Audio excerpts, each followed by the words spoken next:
स्वामी समर्थ यांचा अक्कलकोटमध्ये पहिला प्रवास आणि साक्षात चमत्कार. श्री स्वामी समर्थ मित्रांनो, 1856 सालचा एक दुपार, अक्कलकोटच्या इतिहासातील सर्वात मोठा सुवर्ण क्षण. एक अजानभाऊ संन्यासी ज्यांच्या डोळ्यात सूर्याचं तेज होतं, त्यांनी अक्कलकोटच्या वेशीवर पाऊल ठेवलेलं होतं. पण तुम्हाला माहीत आहे का, स्वामी समर्थ अक्कलकोटला आल्यावर सर्वात आधी कुठे गेलेले होते आणि त्यांना पहिल्या दिवशी असा कोणता चमत्कार केला की संपूर्ण अक्कलकोट हादरून गेलेलं होतं. आजच्या या व्हिडिओमध्ये आपण स्वामींच्या अक्कलकोटमधील त्या पहिल्या दिवसाचं रहस्य उलगडणार आहेत. हा व्हिडिओ नक्की शेवटपर्यंत पहा. नमस्कार मित्रांनो, माझं नाव अभिजित आणि तुम्हाला तर माहीत आहे आपला पॅटर्नच वेगळा आहे.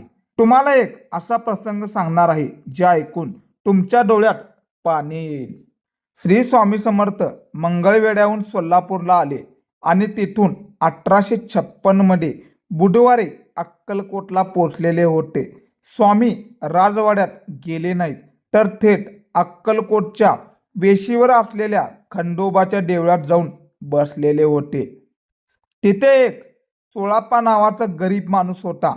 स्वामींना पाहून त्याला काय वाटलं असेल. स्वामी तिथे नुसता बसले नव्हते, तर त्यांनी तिथे बसूनच अक्कलकोटच्या राजाला आणि प्रजेला आपली अस्तित्वाची जाणीव करून दिलेली होती.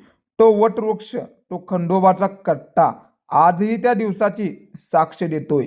स्वामी भक्तांनो, स्वामी अक्कलकोटला आल्यावर लोक त्यांना वेडा संन्यासी, वेडा वेडा बोलत होते. काही मुलांनी तर त्यांच्यावर दगडही मारलेले होते.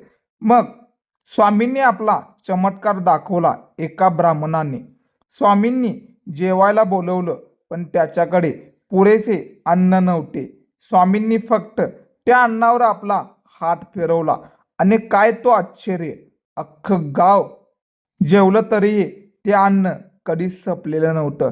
हे पाहून अक्कलकोटचे राजे मालोजीराव भोसले सुद्धा स्वामींच्या चरणी नतमस्तक झालेले होते. तिथूनच खऱ्या अर्थाने अक्कलकोटचं नशीब पालटलेलं होतं.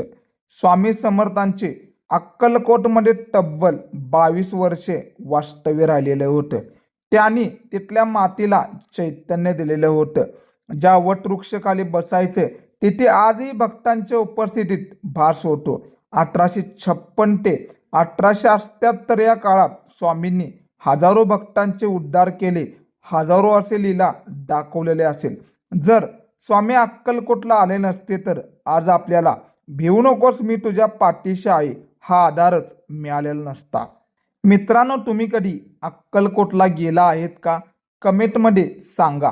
तिथल्या खंडोबाच्या देवळात गेल्यावर तुम्हाला काय वाटतं कमेंटमध्ये नक्कीच सांगा. स्वामींच्या असेच दुर्मिळ कथा ऐकण्यासाठी आत्ताच पॅटर्न वेगळा या चॅनेलला सबस्क्राईब करा. श्री स्वामी समर्थ. तोपर्यंत काळजी घ्या.